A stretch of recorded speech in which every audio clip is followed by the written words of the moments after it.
Let's end this part where graphs are quietly exploding. Machine learning. Just think about it.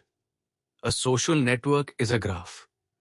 Molecules are graphs, atoms joined by bonds.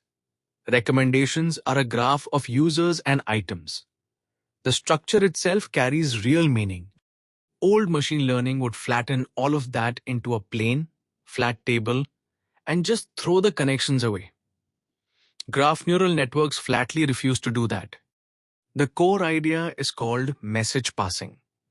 Each node gathers information from its neighbors, blends it together with its own, and updates itself. Do that just a few times, and a node's final vector quietly encodes not only itself, but the entire neighborhood around it.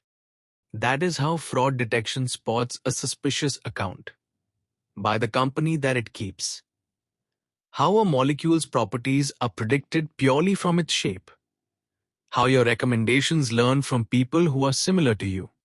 The graph was always the natural shape of the data. Graph learning, at last, lets the model actually see it that way.